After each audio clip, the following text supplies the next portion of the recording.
Thanks. Yeah, I guess we'll get started. Ready to go? Well, good evening, everyone. My name is Scott Clement. I'm a consultant who works with On Reserve, specifically on housing, but I do a lot of mortgages. I have a financial background, banking background. I've been working with Nipissing probably 20 years now. Before I became a consultant, I used to work at CMHC Canada Mortgage and Housing. So you were my client for about 10 years. I delivered a lot of housing there. And I've been consulting for the last 13 or 14 years. Primary reason I work with Nipissing now is home ownership. My job is to get people into home ownership. And one of the paths to home ownership is actually teaching people about personal finance. So tonight I'm going to talk about how to manage debt, how to manage your credit card, how to use a credit card to improve your credit score. If you have bad credit, you know how to rebuild credit really quickly. There are strategies that you can adopt to improve your credit score. It's just a matter of using a credit card. So we'll talk about that. One of the things we're going to talk about tonight, we're going to talk about stretching your dollars. I guess that's very important today with inflation, high interest rates. We're going to talk about budgeting and money management, understanding credit. A lot of people don't understand credit. It's quite surprising. You might think you know a lot about credit. I'm going to test you this soon. I'm going to test your knowledge of credit cards and see how well you do. The other thing we're going to talk about is how to manage debt. And then we're going to talk about credit reports, credit scores, something called debt servicing ratios. I'm an ex-banker. When a banker looks at you, we look at something called debt servicing ratios. And that's how we approve people for mortgages or car loans. There's some measurements that we look at in terms of gross monthly income and amount of debt someone can carry. And then we'll talk about mortgages and buying a home. Because one of the things I do here at Nipissing is I actually do promote the home ownership program. So I teach people how to get a mortgage, what they need to do, what kind of credit score they need to have, and what kind of income they need. You don't have to be high income to afford a house. You just can't have too many bills. That's what it boils down to. Okay. So let's test it. I'm going to test your knowledge right off the bat. Let's pretend I have a $1,000 credit card. That's my credit limit. Now there's two dates on your credit card. There's a statement date. That's the date they add up everything you've charge your interest and mail it to you. And then there's due date. So let's pretend it comes in the mail. Scott, you maxed out your credit card. But I pay it all off before the due date. And next month I max it out. But I pay it all off before and I do that every month. I max it out, but I pay it off every month. What happens to your credit score? Does it go up, down, no change? It goes up. You think? What do you think? Huh? It actually goes down. Yeah. Okay, now I talked about these two dates, statement date and due date. Which date do you think is important for your credit score?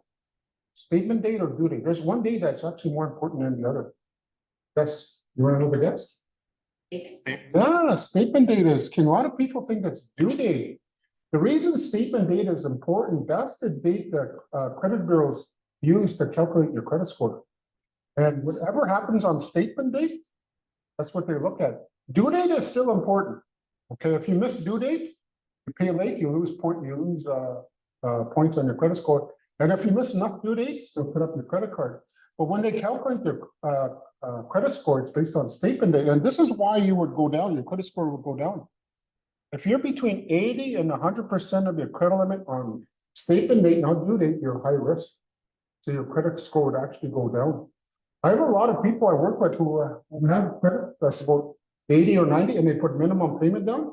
They keep asking me, why, how come my credit score doesn't go up? It's because you're still at 80 or 90% of your credit limit. So you got to make sure it's one day of the month that determines your credit score. You can max out your credit card 29 days of the month will not affect your credit. You have it maxed out on statement date, that's when it starts to affect you. Okay. So due date is still important. Don't get me wrong, because you still got to make the minimum payment by the due date. Otherwise, there's no point in. I'm going to show you something here. So here I'm looking at using 100% of my credit. It sounds kind of weird that I pay it all off. Why would my credit score go down? It's because on statement date, I'm 100%.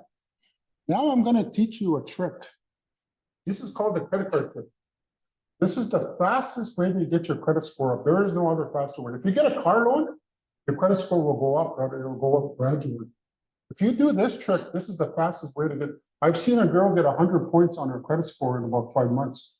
So what you have to do is get your credit, your limit, your balance under 30% or lower of your credit limit on statement date for 3 or 4 months. If you do that, you're going to see your credit score shoot up. This is the fastest way. So I always tell people, if you know you're going to buy a house or a car 6 months from now, do this trick. Get your credit card under 30% and start building up your credit. If you have more than one credit card, you got to get all of them. If you got 2 credit cards, you got to get both of them under 30 for this one. Or a line of credit is just a credit card. You're going to get your line of credit as well as under 30%. Now, did you know it's actually harder to get a credit card than a car loan? It's really easy to get a car loan. Why? You ever see those signs? On Subway to Kingsway, it says no credit, bad credit, bankruptcy. We still approve you for a car. How did they get away with that? Why would they do that? Why would they, even people with bad credit, get car loans? Why? It's because the car loan is secured by the car. If you don't pay your car loan, they come and repo it. But a credit card is unsecured.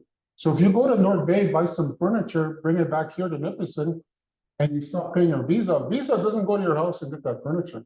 They put you in collections. So a lot of times I get people with bad credit to get a credit card. Now you're wondering, well, you just said it's harder to get a credit card. There's something called a secured credit card. So I work with a lot of people with bad credit, which is usually defined as anybody with a score under 600. That's considered bad credit. What you gotta do is get something from, you ever heard of Capital One? You know those banking commercials? Capital One has a product called secured credit card. What that is the applicant has to provide a security deposit in advance. So if you want a $300 credit card, you have to provide a $300 security deposit.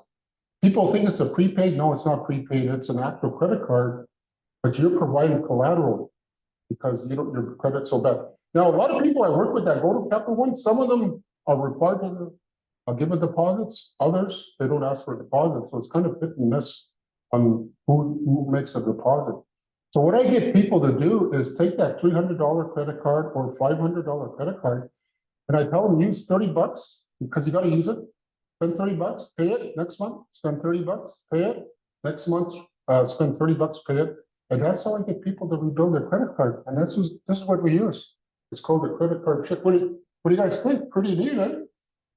Who's got a credit card? You guys all got credit cards here? Yeah, you do? No? Now, you know that's true. A lot of, if you watch those personal finance workshops on TV, they always say get rid of your credit cards, pay off all your debt. That's really unrealistic. What do you need to generate a credit score? Fortunately, I hate to tell you, but you need to be in debt somehow. And usually a credit card is a good way to build credit. So when you're young, best way to build credit is a credit card. One of the fastest ways to root credit is credit card. One of the fastest ways to rebuild credit, bruise credit, or get your credit score is credit card. So the other thing that's ruining people's credit is this. A lot of young people now, it used to be credit card that was the #1 reason for people ruining their credit, but now it's their cell phone. People don't pay their cell phone bills. The other thing is if you owe Rogers $80 on your account, you got to pay 80. You don't put 40 down and carry a balance. If you leave a balance on your cell phone bill, it does affect your credit as well. They actually on Equifax, they have a special column called Other, and you'll see your cell phone on there. And in your credit report, you'll say Other, you'll see your cell phone on there on your credit report now. So your cell phone does impact the credit score. Okay. So every time you apply for credit, you lose 5 points. So you go apply for a car loan, 5 points. How many people know how to check their credit score online? Anybody? What do you bank?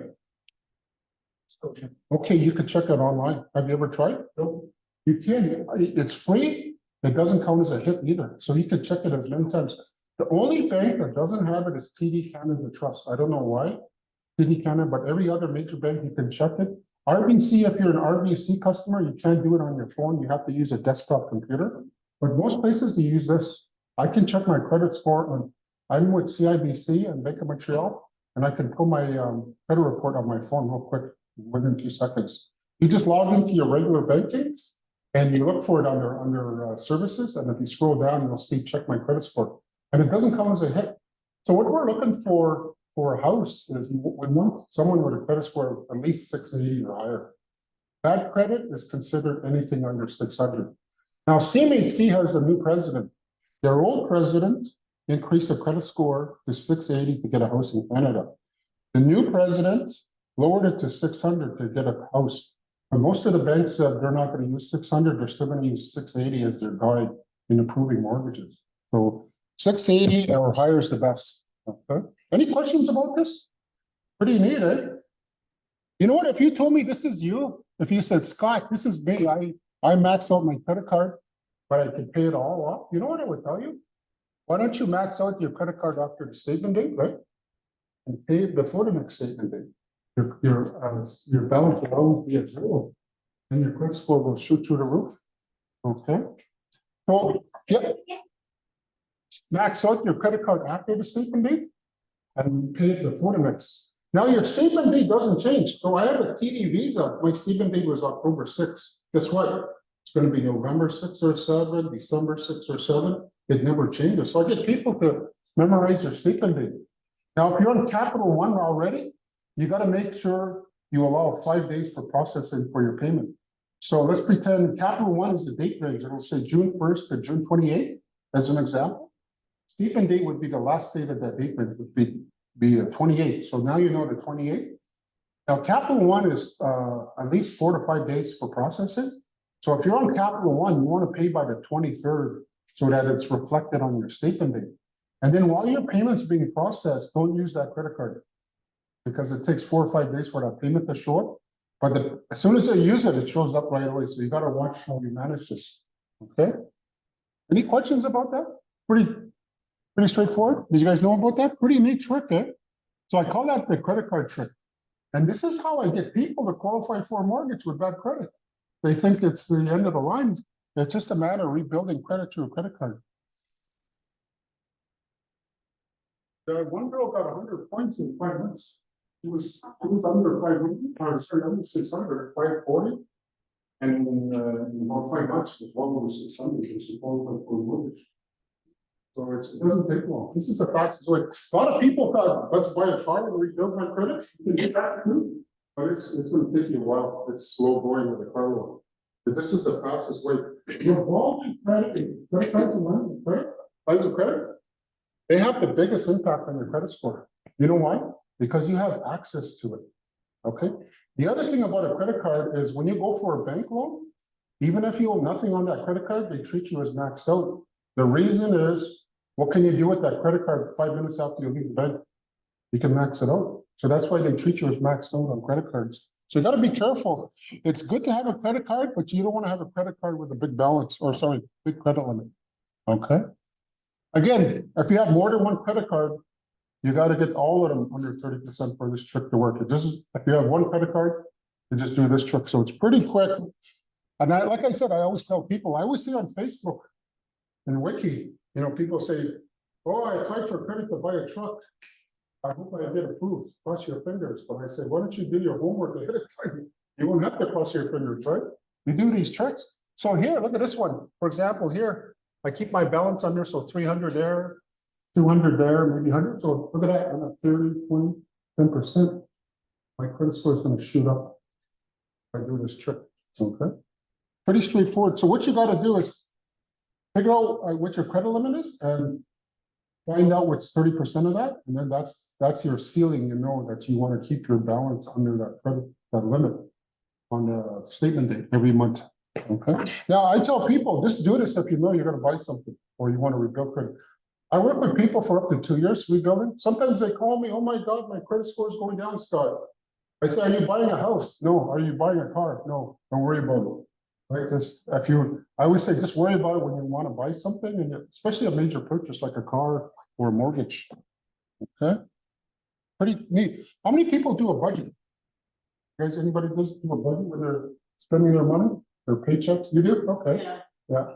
How long do you do it just for the month or a couple of months? Yeah, I do it at the end of each month for the next month, and then sometimes I do it like for Christmas, I'll do a few months ahead. Yeah. So I know. I know. I get people on salaried. I tell them you should do a Excel spreadsheet. You can do up to 4 to 6 months. You know why you want to do that? There's something that happens twice a year to your paycheck. You get paid 3 times in a month if you're bi-weekly. So 2 months in a year, You get paid 3 times, and that's kind of an extra payday for you, which you can apply. Again, if you find money's tight, if you don't know where money's going, if you have problems paying, I know a lot of people have problems paying off debt, doing the minimum payment. If you don't save, how many people save money here? Anybody? What's your strategy? Is there a strategy that you use? I act like I haven't. Oh, okay. That's a good strategy. I'm broke. Yeah. So what you have to do is you gotta treat savings like a bill, like your hydro bill or your credit card. So here's how people used to say, here's my paycheck, here's my bills, whatever I left, oh, that's saving, but you know what? We spent that money. So what you gotta do is, here's my paycheck, here's my bills, and in my bills is my savings. So pay yourself first. So when I get people to start saving, you start out with a month you're not gonna miss. So if you're being paid bi-weekly, start out with 25 bucks every 2 weeks. You're not gonna, are you gonna miss 25 bucks? Probably not. Then you start jacking it up 30, 40, 50 bucks. And then you learn to live without that money. How many people have heard of a tax-free savings account? Anybody? Yeah, you should use that. A lot of people think it's just a saving. It's not. You can buy stocks, bonds. You can, right now on mine, I buy GICs. And you can get a GIC for 5%, which is pretty good. So I tell people get into that because a tax-free savings account, any money you make in there, it's tax-free. And when you pull money out, it's tax-free. Right? If you're on reserve, you're paying no income tax. There's no point in buying an RSP because you're already at the lowest tax bracket, which is 0. So you wouldn't, there's no point in buying an RSP if you're tax-free. Okay. And if you want to find ways to make your dollar stretch further. So you know what? I worked in the band office in Wiki for 6 years. We got paid every second Thursday. And then the conversation in the coffee room was always the same. I just got paid and yeah, I'm broke already. That was a common theme. So a lot of people don't know how to budget. So we're going to talk also about car loans. Car loans are just some of what a lot of people are making big mistakes on car loans. They're going to loan sharks or they're trading in your car way too early and you're taking a loss. A lot of people don't understand that. We'll talk about that. The other thing we want to do is set goals. You want to pay off some debt, go buy a car. You know what? I remember, I'm old enough to remember when you bought a car back in the old days, you had to put a down payment down or a trade-in. You couldn't walk out with, there was no such thing as 0% finance, 0% down. You had to put something. And the longest amortization period for a car back then was 48 months. You couldn't go more than 48. Now you go, what, 86 months, don't pay for 6 months, cash back, all these put you in a new car. And the average car payment now is over $1,000. Can you believe that? That's $1,000. That's just crazy. Some of the trucks now, they're over 100,000. Yeah. Yeah. Okay. Yeah. So is that why they advertise such a low interest? Yeah, and the other thing, don't get fooled by the low interest. But you're paying out every bi-weekly, right? Yes, and 84 months, that's what, 7, 8 years? Yeah, you're paying, it does add up, even though it's a lower interest rate, Yeah. because you're still gonna be paying more interest. The other thing they do is, don't get fooled by the 0% interest. You know what they do? I bought a tractor, Massey Ferguson up in just south of here. So they had 0% financing. And I said, wow, that's neat. So the tractor, they said, if you paid cash, it's 40,000, okay? 0% financing, guess how much they paid a tractor? 44. They call that 0%, you just paid 4,000 for but they call it 0. So it's a shell game. So that's why I tell people, don't get fooled about those 0. If you look at the fine print, you'll see these event charges, service charges. They get their money. There's no such thing. It's like even the banks, when they say 0 days, there's a way they get in. They call it admit fee, and it's labeled something else. So don't get fooled by the 0%. It's not 0, because those lenders have to make money. So that's how they make money. That fee you pay, you could probably calculate it. It probably works out to 2 or 3% interest if you had that in. Okay, so be mindful of those deals. Okay. Now, when I teach people the budget, it's always income after deductions. Even though you're tax-free, you still get some deductions. So your spouse, child tax credit. I work in Quebec with the James Bay Creek. You spit out 3 or 4 kids up there at Chin. Wow, it's very generous up there. And then there's your, any other income. So any income you can count on every month would factor in. So the other thing I teach people when to budget, how many people have watched a show on, I think it's on oil, I don't know. It's called Debt Do Us Part. Have you ever seen that show? There's a show that's pretty neat. This lady, she helps couples or people in financial trouble. There's something she does every episode before she gives the couple shit. You know what she does? She walks around their house, looks at their furniture, looks at the clothes, looks at the car they're buying, looks in the looks at everything. You know what she's trying to figure out? This. Do these people know the difference between needs and wants? Because if you confuse wants with needs, guess what? You're going to be in financial trouble.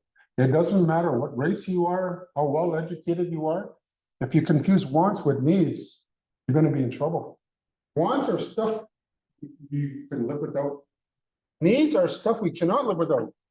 How many people have heard of Maslow's hierarchy of needs for a human being? What are the top 3 things that a human being needs to live? Food, right? Groceries, roof over your head, right? Heat and hydro, well, that's how you should budget. Those are the first 3 things that should come off your budget, including savings. So needs are stuff you cannot live without. Groceries, you need a roof over your head. Wants, you know, going to the casino, going to the movies, you know, going to restaurants every day, you know, and making, you know, what's DoorDash is really, my kids are right into DoorDash every time I go to their house. I don't think they even buy groceries. I think they spend a lot more money on DoorDash than anything. So again, so what I teach people is do your needs first, you know, rent, property taxes, if you live off reserve, all these are considered needs. And here I would put savings under utilities. And then you know what? If we have money left, then we can do this stuff, right? Wants, vacation, restaurants, hair care, personal grooming, gifts, entertainment, internet, cable. Cell phone though, what about cell phone? How many people still have a landline? Who has a landline here? You do? 2 people, yeah? You know, yeah, a lot of people don't have landlines no more. This is my phone, so it's almost, I think cell phones are almost crossing the threshold, especially if you don't have no landline. You know, how are you gonna call 911, right? And I run my business out of this phone. So to me, it's a want. Now, one of the things I was working with, helping a family budget. He said, I can't afford groceries, Scott. So we went through her budget. Guess how much she was paying on her cell phone? $600 a month. You know what she did? She had 3 of her kids on there. So all her kids had cell phones. Well, you know what? There's your grocery money right there. You have to get rid of those cell phones and teach your kids how to do everywhere you can get free internet now. McDonald's, Tim Hortons, steal your neighbor's password. So her phone, that was her grocery money. She would rather have them have cell phone and then they had no groceries, but they had nice phones. So again, I feel sorry for young families today because the kids feel that peer pressure to have a cell phone, right? I'm old enough, my kids, the cell phones were just starting to become affordable when my kids started leaving high school. So in college, they got cell phones, but not when they were, you see little kids now, right? They're all got their phones, right? Cell phones, and they're all, and some of them have Apple iPhones, those are very expensive. So again, so if you gotta get kids cell phones, I always tell them, just get them that pay as you go. That's what I always do. My youngest son, that's what we got him a phone, a cheap phone, and I just buy him cards. Are you a good boy? No card for you. So again, these are in reality, we can cut these costs if we have to, right? Maybe I won't cut my hair. Maybe I'll get my sister. There's that restaurant. People underestimate what they spend on fast food. It actually adds up to a lot of money. It's very expensive to eat out there. You know, I travel a lot. It's actually more expensive to eat healthy than to eat greasy food. I've learned a lot. Like if I order oatmeal, yogurt, and fruit, you know, it's $19. If I have bacon and eggs, it's $7. It's kind of crazy. Eating healthier is more expensive than eating greasy food. Okay, let's look at some examples. Look at this couple. You know, they make $2,400. They have $200 left. They have money left over. Look at this couple. They make $2,400. They spend $3,000. How does somebody spend more than they make? How is that possible? How do you spend more than you make? Well, credit cards, lines of credit, credit overdraft, or worse, money market, the payday loan sharks. If you get into those payday loan sharks, you're gonna be in trouble. You're gonna pay them the 600, now you got no money for groceries, so you gotta borrow that 600 back off them. And then you pay them in 2 weeks and you're still short. So it's a vicious cycle getting, I've seen people on that. And it's a vicious cycle getting on money market. Are these guys in trouble? Who thinks these guys are in trouble? Yeah, they are. Can they get out? Yeah. You know that show I was telling you about? If you watch it, it's a really good show. You should watch. It's called Till Death Do Us Part. Here, look at this. Look at what they're spending on wants. 900. All they have to do is cut that by 600 and they're okay. So on that show, that's what she does. She takes the axe to wants. She tries to help them with needs, like maybe shop at a cheaper grocery store, buy in bulk, stuff like that. But she really takes the axe right here. So some of the episodes, you know, there was a guy in a beer league. You know, guys are familiar with the beer league? You know what happens after the game, right? They all go to the bar, have beers and wings. And this guy was in a beer league where he played twice a week. So she added it all up, the wings, the beers, you know, and they were wondering why they're always short money. There was another episode where this, and I'm almost like this guy. He used to go to Canadian Tire and he'd buy power tools because they were in the middle rack. And she went in the basement and it was full of power tools in the original packages. And he didn't even work in construction. He just bought this stuff. So she made him have a yard sale. I'm like that at Costco. I was telling these guys last night, you know, I was supposed to go get some bread and some other, and I come out with a 9,000 watt generator. I'm really bad in the middle of Costco. I'm the worst because that's where they have all that neat stuff, right? So it does happen to a lot of us that on spontaneous purchases. I'm bad for that. I have told people too, watch when you buy a car. I'm guilty too, because I went for an oil change and I came out with a brand new car at the car dealership. Oh my God. So I'm guilty of, you know, I'm not holy like anybody else. I've made some bad mistakes. Okay, if your income is greater than, you know, save for kids' education, down payment. Education is very important because right now, if your kid goes to Vancouver, you're going to be paid. My daughter did her master's in Vancouver and the Wiki school check wasn't enough. She would have starved over there. She called me up. Hey, Dad, I'm short of rent. Okay. How much do you need? 900. How much is your rent? 900. So you don't have no money? No. So I was helping her with her rent because it was in Vancouver. This is before now. This is before COVID. Holy smokes. She had to pay. If she was just living on the school check, she would have been living on the streets. If you go to Vancouver, there's no way you would survive on a school check there. Again, create a rainy day, save for kids' education, down payment for a car. I know you on a house though, even in the Nipissing program, you need a down payment 5%. Okay, it's the law. You have to put 5%. So if your house is 300,000, you need to put 15,000. So if you get that Robinson Huron money, that's what you get targeted for your down payment. I always recommend people do a down payment on the car, but it's up to you. I think it's a good idea if you don't trade something in, and then retirement fund or vacation. Okay. How about what if your expenses are greater than your income? Well, maybe we start doing some changes. Eat out once a month, cheaper restaurant. So I used to work in Wiki for 6 years. Then I got a job at CMHC officer.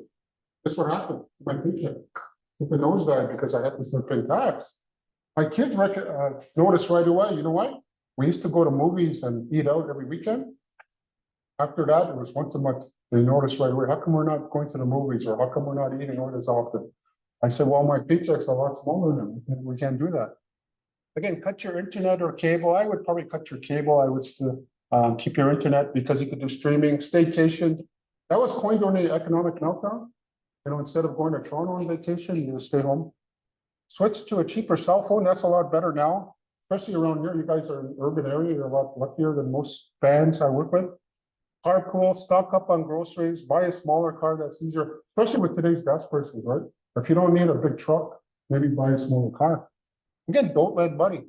So a lot of people think FB stands for Facebook. I told the group last night, to me, it stands for Family Bank.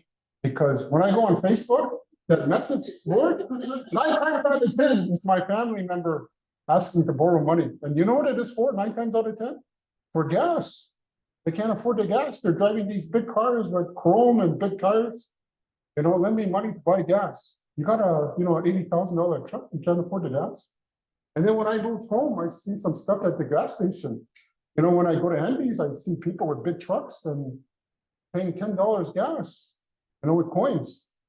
You know, I'd say, where are you going, to the next pump? Because my truck, you put $10 in, the needle don't move. And the biggest thing I seen was, in the winter, I was seeing everybody lined up at the diesel pumps with jerry cans. I couldn't figure that out for a while. I was wondering, what the hell? How come everybody's buying diesel? You know what diesel is? It's heating oil, right? I didn't know that. And you know, on Manitoulin, when you buy heating oil, the heating companies don't come there to put $50 in. They come and fill that sucker up. And that's $700, $800. So people can't afford that. So they go get diesel. And that's how they heat their house, and jerry cans. They just, because it's cheaper than buying $800 worth of fuel. It's just too much for them. A lot of them can't afford, especially people on fixed income. So you know what I've been telling people that are building houses now? Use electric heat if you're on the grid, because there's no delivery charge. It's way cheaper than gas. I'm thinking of switching to electric furnace too, because we're spending lots on oil, $800 a week fill up. So I think we're going to switch to an electric furnace because their delivery charge is pretty low. It's funny, you know, the week they stop the delivery charges on your bill, the Hydro went out and wiki that week. So I said, oh, I guess that's what that means. No delivery for you if we're not going to charge. They stop delivery. Again, don't lend money if you can. Okay, what if your needs are greater than your income? That means you're in trouble. I mean, I can't afford the rent. So rent a cheaper apartment, watch your utilities. How many people have heard of a debt consolidation loan? Anybody? Yeah, it's a good thing. You got to go to your bank though. Don't go to Money Mart or those high risk lenders. You got to do this to the bank. I think I did this about 3 or 4 times in my lifetime. I'm an accountant by trade, so I know I'm going to save on the interest, but I'm also going to save on the amount of money going out the door. So before the consolidation, maybe my bills are $750 a month. After I consolidate, I'll be paying like $450 as an example. So I'm saving $300 a month, and I'm saving on the interest. But the main thing they do is they'll cut up your credit cards. I always tell people, if they're going to do that, try to keep one credit card in a low balance, because you need that credit card. You can't really survive without a credit card today. Yeah. You know, some of the banks will send you a reminder or an email or text or something and say that they want to take some loan that you have somewhere else, credit card, and you want to buy it, and you're waiting for every time you get billed, you'll end up paying less. Yes. It's real. Yeah, I actually just got an email from Bank of Montreal. Balance transfer. Balance. You got to be careful on that one too. Okay. Remember when I said if you start slapping large balances on your credit score is going to take a dump, because once you go over 30%, that's when your credit score is going to start going down. If you're going to take one of those deals, those 0%, make sure you pay it off within their timeline. The other one is furniture loans. You know, don't pay for 36 months on furniture, dollies, and so let's pretend you take them up on an offer for 36 months. You buy $5,000 worth of furniture in North Bay at one of those furniture companies. What happens on the 37th month? Let's pretend you bought 5,000. What happens on the 37th month when you didn't pay nothing? Guess what happens? 3 months interest gets 3 years interest gets charged to you. So instead of owing 5,000, now you're going to owe 8. So if you take them up on that offer, you pay it off before that whatever. The other thing I found out, and I found this out by accident in Nova Scotia, I was working with some people there on their credit reports. Those accounts stay open. You got to close them. They do affect your credit, because I was looking at a few people in Nova Scotia, and I think it was either Leon's or one of them. People assume once they pay them off, the accounts are closed. They're not closed. You got to go tell them to close that account. It does affect your credit. So I found that out by accident though. So I tell people, if you're going to do that, I make sure you get them to close the account. Okay. Again, you also got to be careful. I do a lot of fraud stuff. You're getting a lot of texts now. I get a lot of texts about the RBC, your TD bank account. I don't even have an RBC. I know this is fraud. So don't respond to any text. if it's the bank. Like it says you're overdrawn on your account, delete that. Don't even respond to any of those texts. Because most banks don't text you. It's a scam. You gotta be really careful about how you handle your personal information on your phone, okay? You probably know a lot about that, eh? All the texts. Again, set up a plan, set financial goals, know your financial situation, manage your credit wisely, avoid paying only minimum, save for emergencies and pay your bills on time. Okay, again, know the difference between needs and wants, pay off high interest. So when I work with people who are highly indebted, so some people might have 3 or 4 credit cards. So what I do is I get them to concentrate on one credit card. So let's pretend you have 3 credit cards, they're really maxed out. So what I do, and they can't get a consolidation loan because they're already too indebted. So what we do is we get them to concentrate on the highest interest credit card first. So we do on the 3 credit cards, we do minimum payment. We put extra payments on one credit card and we pay that sucker off.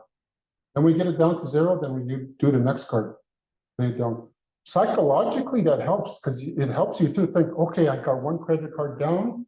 Because a lot of people, what they'll do is they'll try to pay all 4 at the same time and you're not going to get anywhere. Just concentrate on one credit card first, get that down to a good low balance, then concentrate on the next one, get that down, then you'll see progress.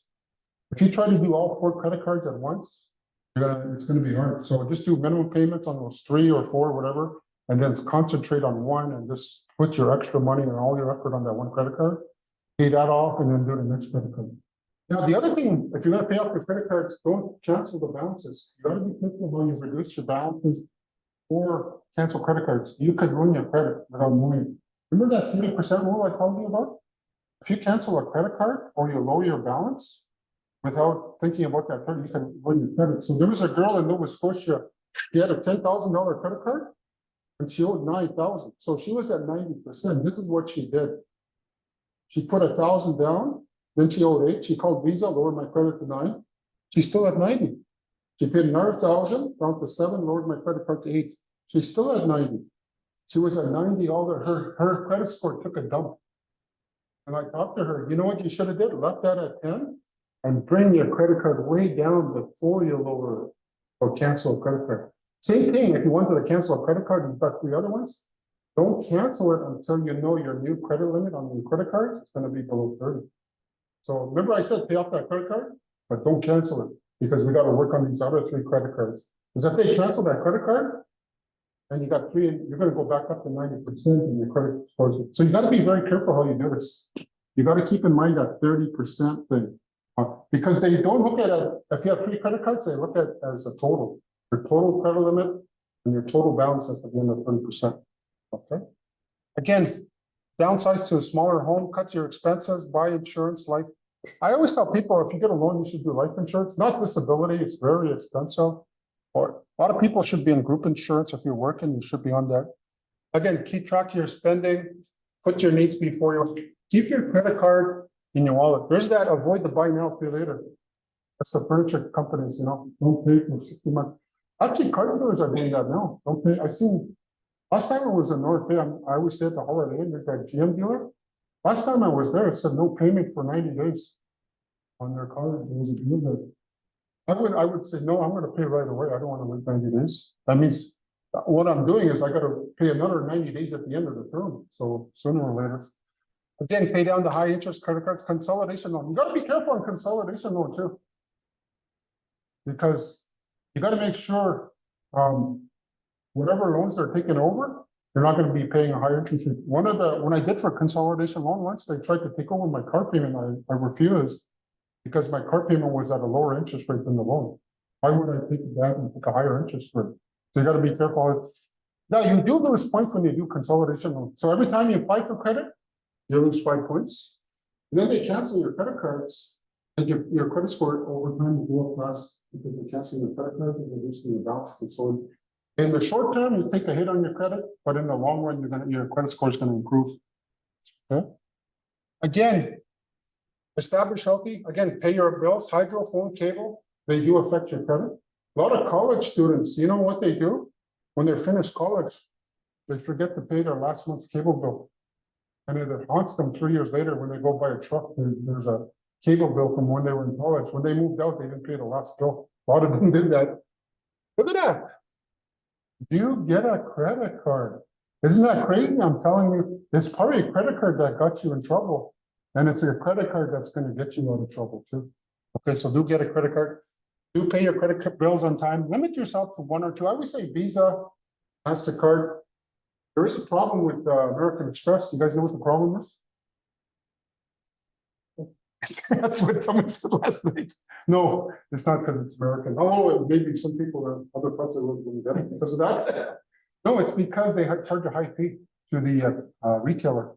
So when you go buy something at Walmart on your credit card, let's say $100, Walmart does not get $100 from Visa.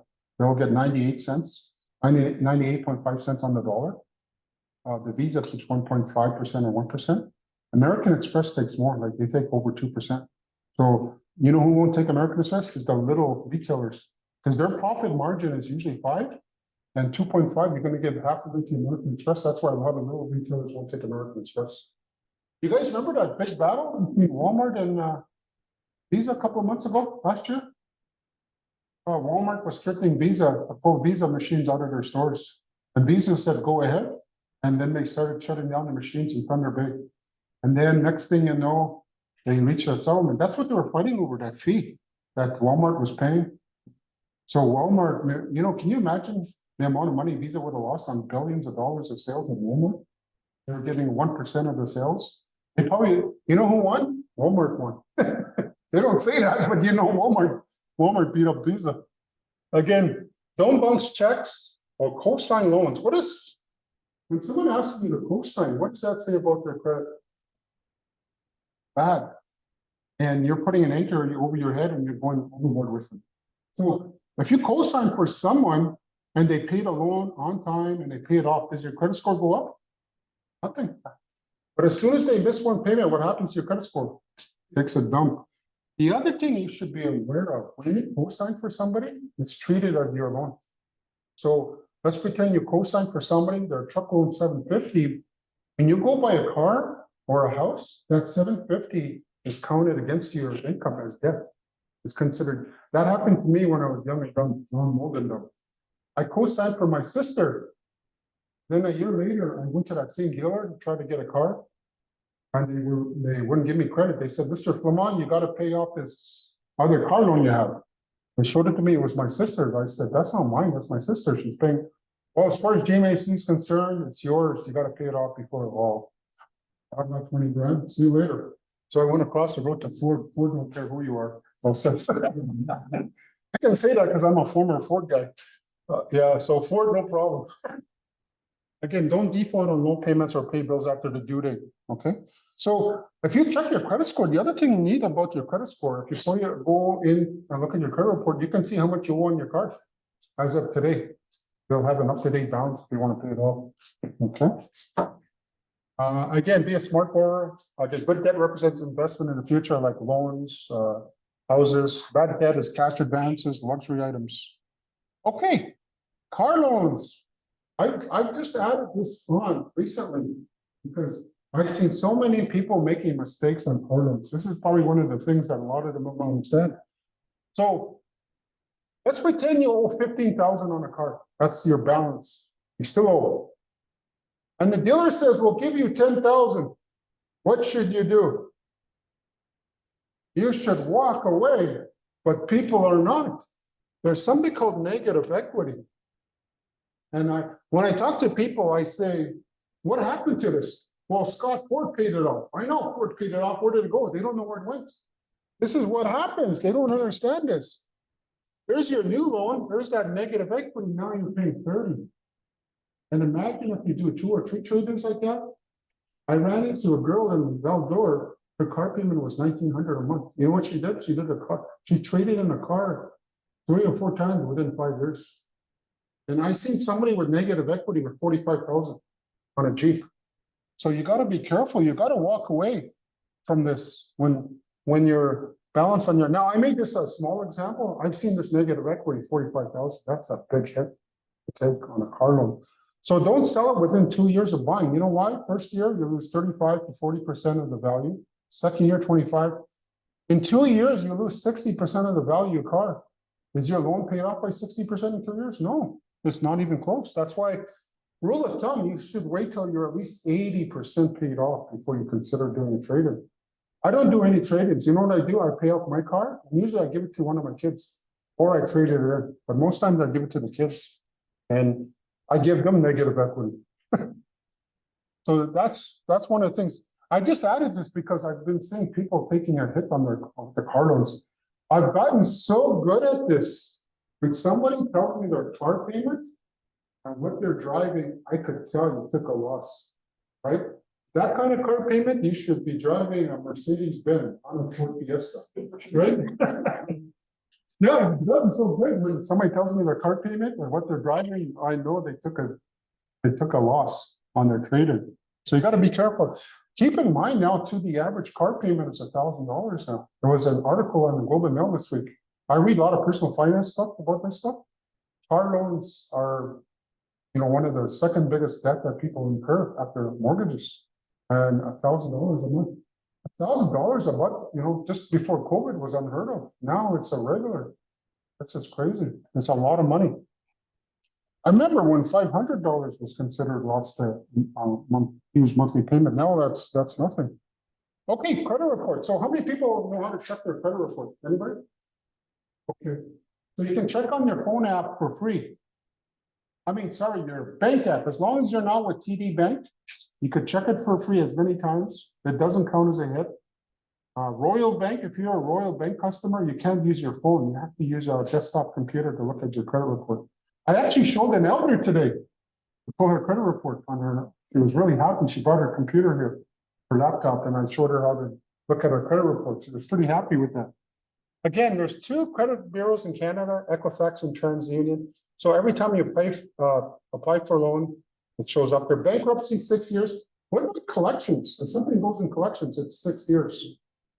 Now, if you have something in collections and you want to get a mortgage, you got to pay off that collections, or you wait 6 years.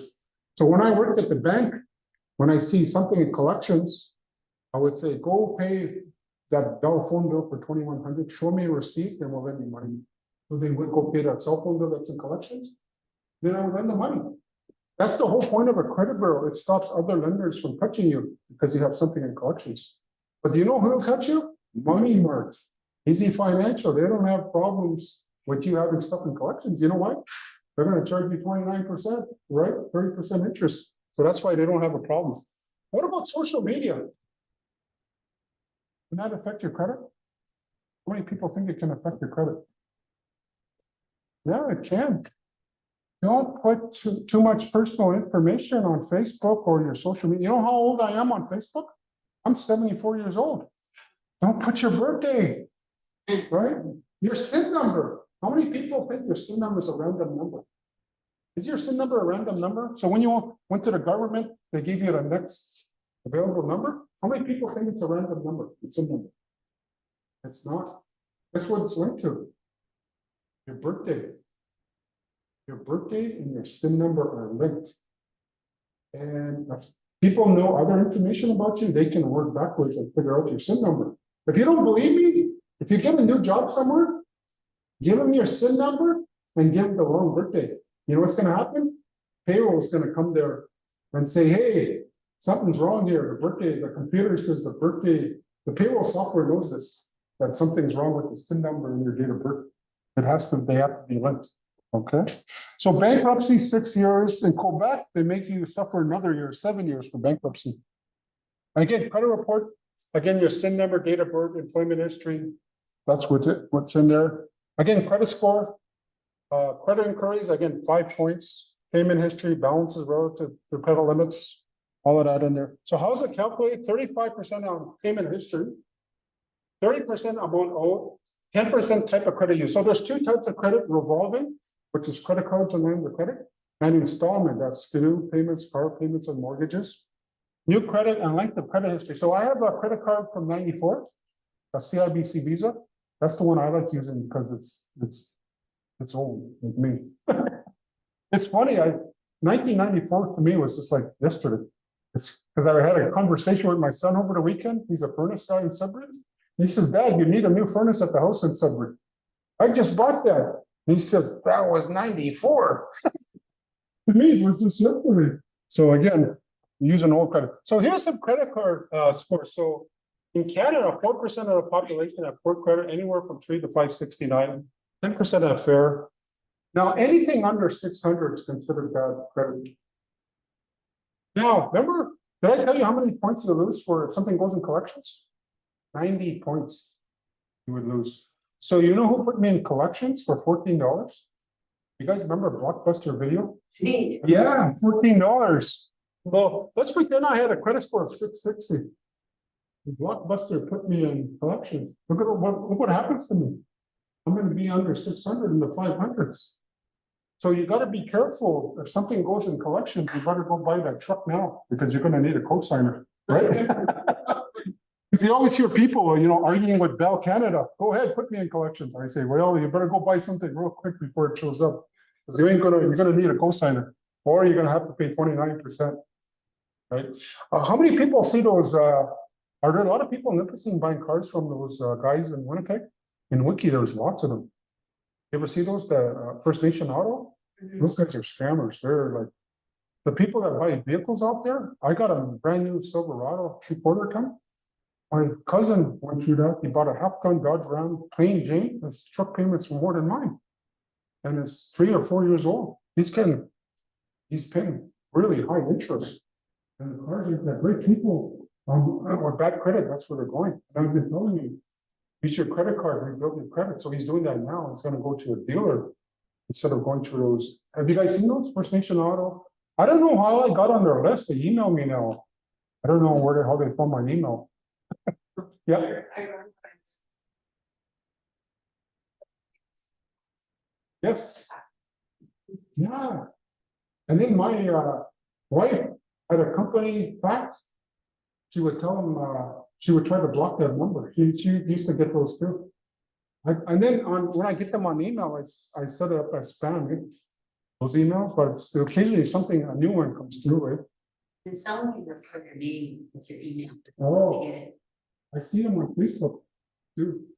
You know, so-and-so got a new car, you have a picture with them. I said, that's not new. That looks like a 5-year-old car to me. So those are credit scores, okay? Okay, now I'm going to tell you about repairing bruised credit. So how do you get turned down for credit in the first place? Well, too much credit. Well, pay some bills off. Bad credit history, low score. I'll show you what to do. No job, you got to have the income, right? Show that. Bankruptcy, you know, or collections. You got bankruptcy 6 years.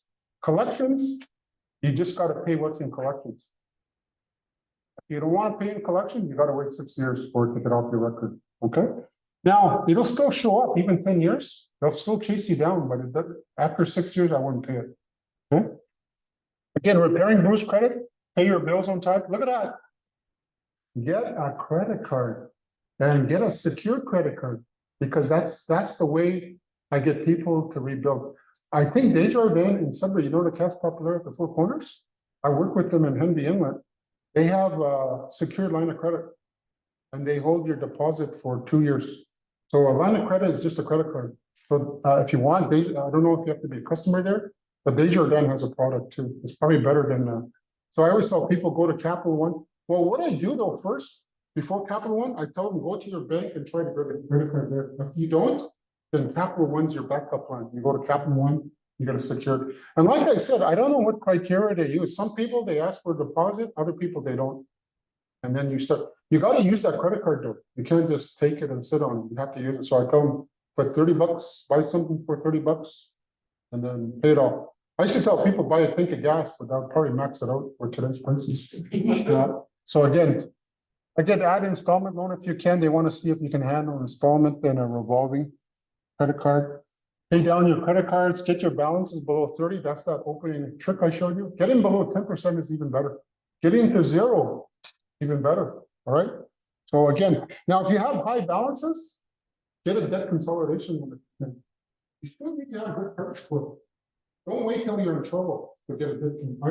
I wasn't in trouble. I just knew I wouldn't save money. So don't wait till you're in trouble to get a debt consolidation line. Again, use your credit cards lightly.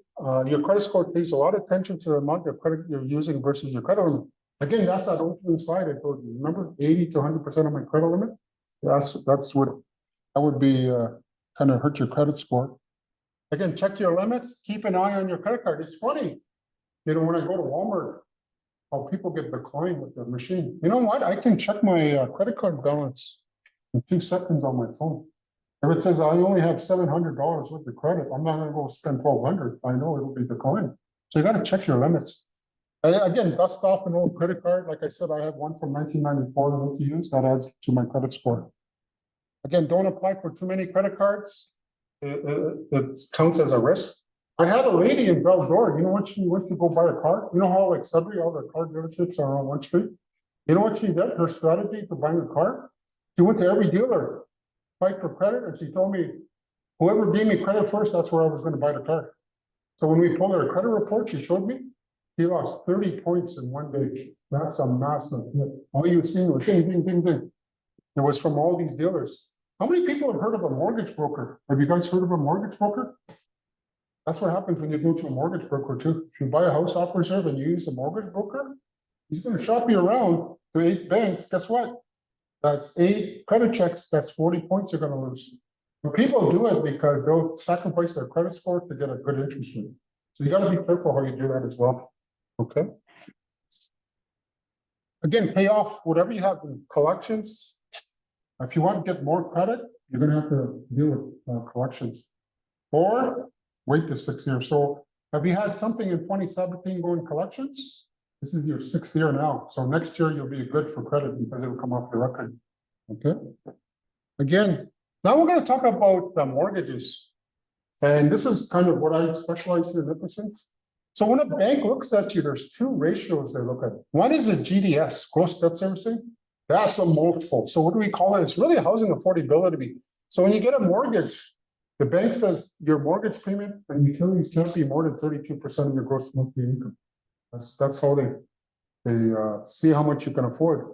But the most important ratio is this. It's called TDS, total debt servicing ratio. That's a multiple too. It's where you max out your credit. So as an ex-banker, when I look at you, I only look at 40% of your gross monthly income for debt obligations. You know what the other 60% is for? Your cell phones, your gas, your car insurance, groceries, entertainment. That's your living cost. We only look at 40. Once you hit 40, that's when you max out your credit. You can't get, the only ones that'll give you credit now is when you go to Easy Financial and Money Mart. They don't care about that ratio. So, but you're going to be paying 29%. So that's the ratio we look at when we afford people. Okay.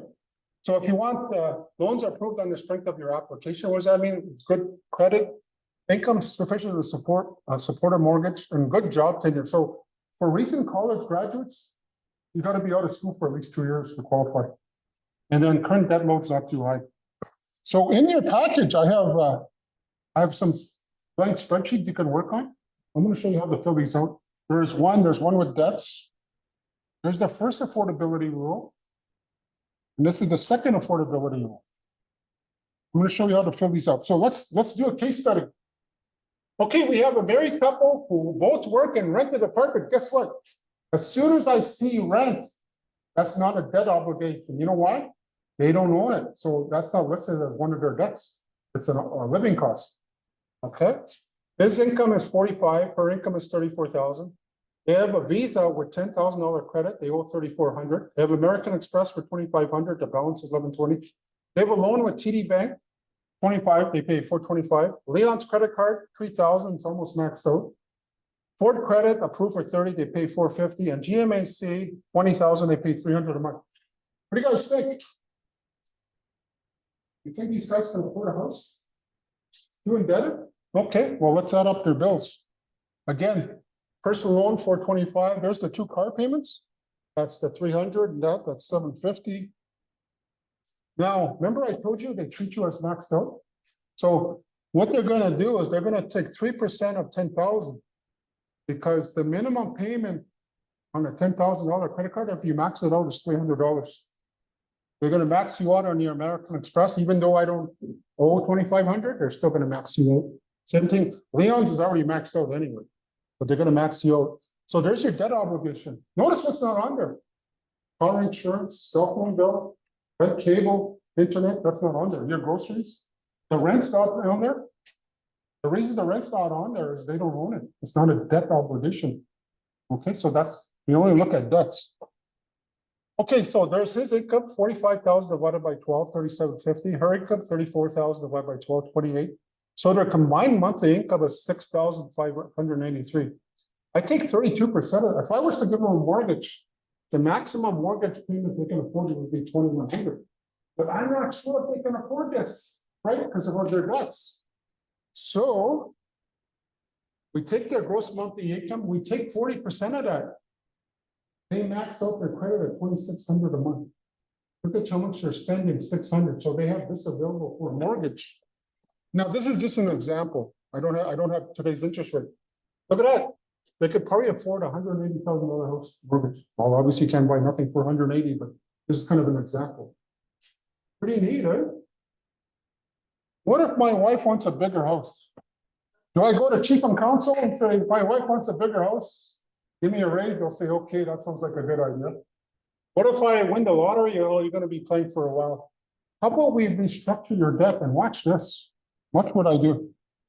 Let's cut our Visa down to 5,000. So now my minimum payment is 150. Let's cut our American Express in half. Now it's 36. Let's pay out this Leon's credit card and cancel it.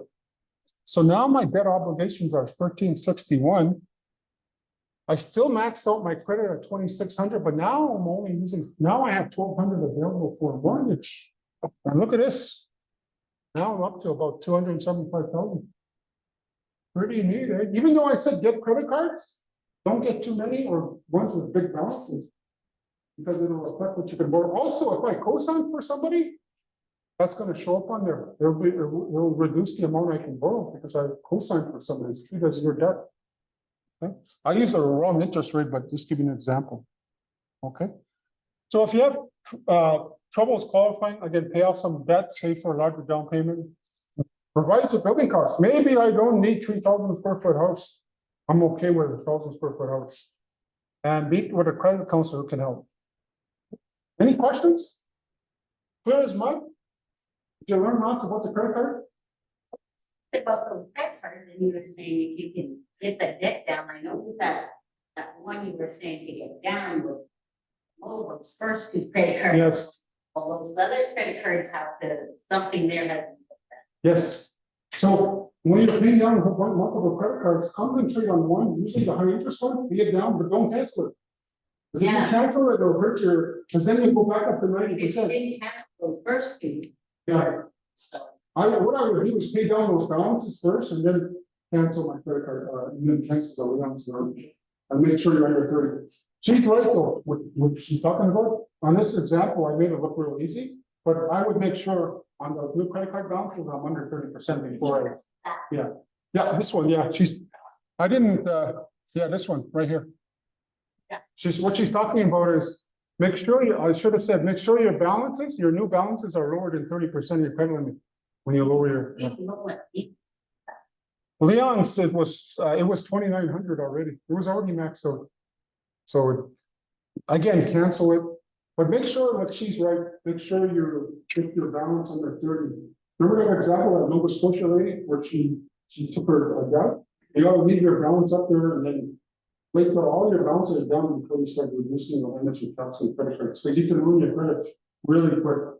I should have mentioned that, but she's right. She picked up on that. Good thing. I was just thinking, how much percentage is in that? Yeah. Yeah, you understand that when you cut your credit cards, calculate your new 30% if you cancel this credit card. And make sure your remaining credit cards are still under 30. If not, don't cancel that credit card yet. Hold on to it. Okay. I had a person that had $100,000 credit card. And he said, Scott, I'm a big risk. He was in the audience. He said that. I'm like, wow. And then when I showed him what happens, that's $3,000. It's counted. He fell off his chair. So he lowered his credit limit to 25,000. The next day he said, yeah, I don't know why you would be supposed to do it. They always ask for these companies, they'll say, you can bump it up by more grand. And I said, no, I don't want to bump it up. Stay down to 3 grand. Okay, you know why, I, you know why they do that? If you put your credit report, you're gonna see soft increase. Those are your existing creditors doing credit checks on you. Who let them? Well, you did. You know, when you signed that 200 page loan document or in there, it said we're gonna do periodic soft, it's a soft check. But they're monitoring your credit score. If they see your credit score going up, you get those offers. If your credit score is going down, do you get those offers? So you, when somebody says that, then I know you got good credit because they don't ask that for people with bad credit. So that's how you get those offers. They monitor your credit report. So if you ever pull your credit report, look at your credit report, you'll see increase. A hard increase is where you have actually applied for credit. A soft is your existing creditors looking at you, your Visa, MasterCard, your car loans, whoever you have a car loan with, they'll be monitoring you as well. Because you'll get those little, with your car loans, you always get the trade-in, they're trying to trade in your car before you pay it off, right? They'll give you all this. So again, you gotta be careful. And be careful about the 0% finance. That's not true. Think of my tractor, remember I told you? 40,000 cash, but if I want 0%, I have to pay 44. Well, that 4,000, that's interest. Even though they don't call it interest, that's what they're making. So that 0%, it's a lie. You're gonna see it built into your fee. It's gonna be an administration fee or something. holding and use. Yeah. Yeah. It's funny, it's something put in, when you buy a car, you know, tires optional, engines optional, you know, stuff like that. We have two questions on. Okay, yeah. So the first question is, consumer loan, is that the same thing as consolidation? A consumer, oh, you mean a consumer settlement? I think that's what she means. And consumer settlement is one step below bankruptcy, and it does affect your credit. But a bankruptcy discharges you from your debts. A consumer proposal doesn't. It just says you're gonna make, they'll stop charging you great interest rates and you pay a portion of your debt down. It's still bad on your credit. It stays on your credit report for 6 years as well, but it's not as bad as bankruptcy. So a bank consolidation loan, you have to have good credit still, good income to qualify. As long as you don't go to Money Mart or those high risk lenders. Okay? The second question is, are Canadian credit scores linked to the US? and No, vice versa? no, they're not. I actually work with some of the bands on the island, and there's a lot of people in Chicago and Michigan, including my reserve. And they live there for 40 years and they come to Canada, they can't get a truck loan, nothing. I tell them, your credit score doesn't come with you across the border, unfortunately. You gotta start rebuilding. So people coming across, Americans, I get them to get credit cards and they start building their credit scores. Even though they have great credit in Chicago or Michigan, they got nothing here, it's zero. So if you have no credit score, guess what? That's the same as bad credit. You know why? The bank doesn't know if you're gonna pay them back because you have no track record. So a lot of people in the States, I get them to get a Canadian credit card and start building a Canadian credit. So that's the first step. So if you go to the US, same thing with you. If you move to the US, you have a great credit score here, they won't even look at it in the US. You gotta build the US credit score. But it's the same companies, though. It's kind of weird, eh? Equifax and TransUnion. Yeah. I actually went through that too. Yeah. I established credit in the US, and then when I came back to Canada, like, because I moved as a teenager, Yeah. so like when I came back here, they saw me as someone with no credit Yes. history. So, Yeah. And so there's actually a third question Okay. too. Have you ever heard of Nelson Nash Become Your Own Banker program? No, I heard of Steve Nash though, but not Nelson. You guys know who Steve Nash is, the basketball player? No, I don't know. I haven't heard him.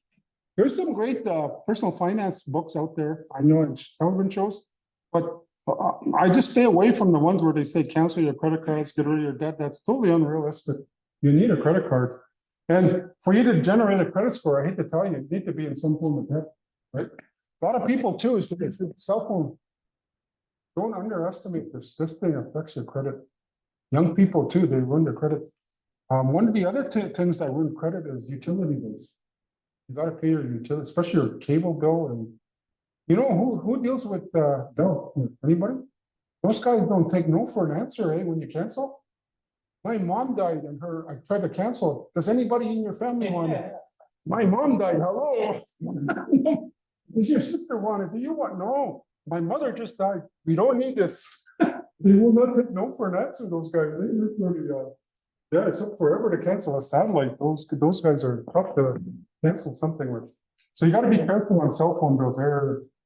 The other one I found out too is if you move, make sure you tell your credit card companies. A lady moved from Hamilton to Shapiro. Her credit, so what happened was she didn't change her address on one of her credit cards. So her credit card renewed, which means they charge you a fee, that annual fee. And it got mailed to her old address, and so she didn't know this fee was due. And then it went in collections. So she lost 90 points. She said she didn't even know, you know how she found out? Credit collector started calling her. So that's cool. She didn't even know. So you gotta be careful too.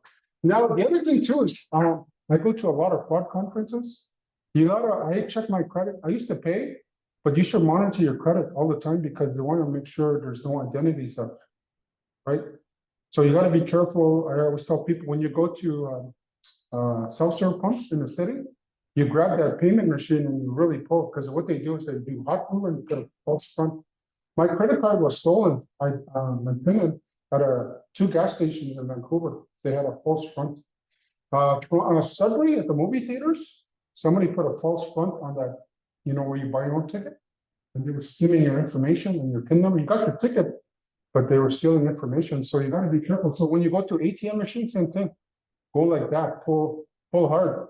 People look at me at the pumps when I go like this. Looks like he's assaulting that machine. But I do it for a reason. It's making sure that's real. The other one is taxi companies in Toronto. What they were doing was, you know, here's your machine. You put in your PIN number and you skim your card. Oh, this machine broken. Here's a new one.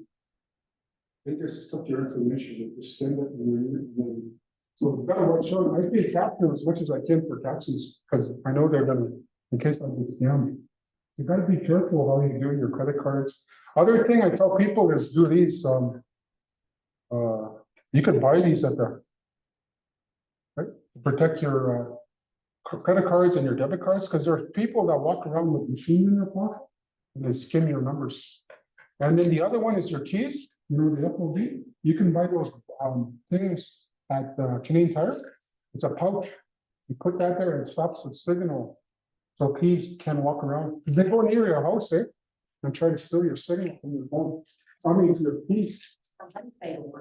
Yeah, or foil. Yeah, foil. So I have one for traveling. I'm driving my wife's car. It's a Honda. I don't put foil on this. I hope someone steals it.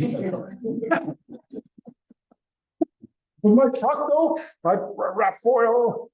I feel like taking the battery out of my truck. My cousin just went down to Toronto this summer with a new Suburban. They woke up next morning in Vaughan, it was gone. And the cop said it's too late. They tried to go on OnStar. Those bookers disabled it right away. You know, the OnStar, you can track your car. Same thing. And they told her it's only Montreal already. Because Montreal, I went with the James Bay Creek. Their cars are always stolen in Montreal. It ends up in Montreal Harbor and they're shipped out overseas. There's like a tracker to buy.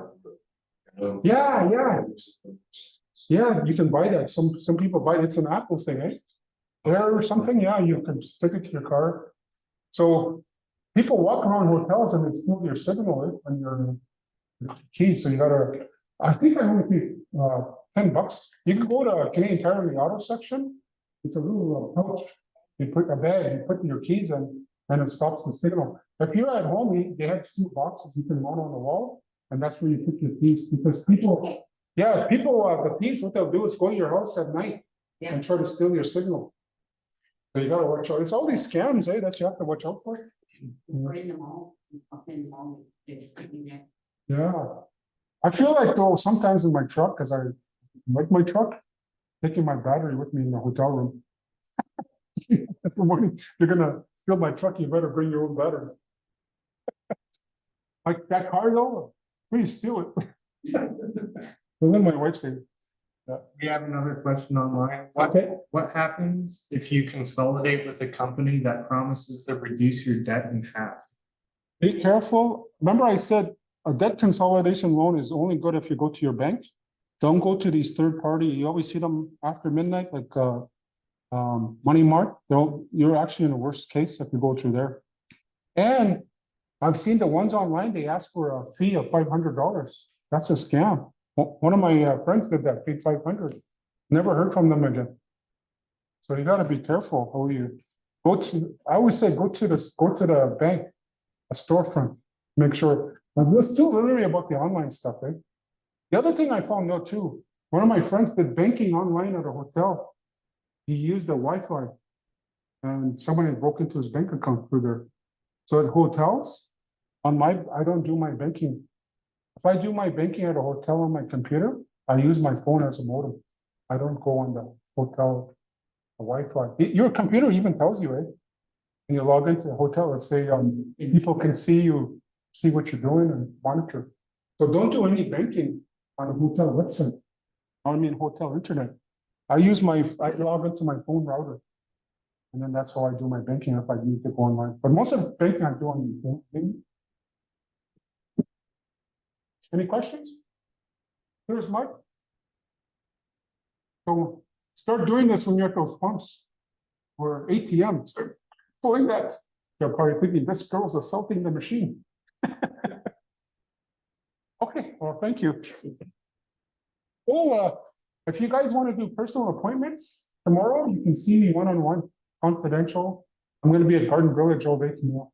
Well, at least till 1 or 2. So I think I'm open in the morning. They're about 20 minutes long. You know, like I said, bring your debts or whatever, and then, or if you want to learn how to pull your credit score or learn how to budget, or if you want to see if you qualify for a mortgage, come and see me. Okay? All right, thank you.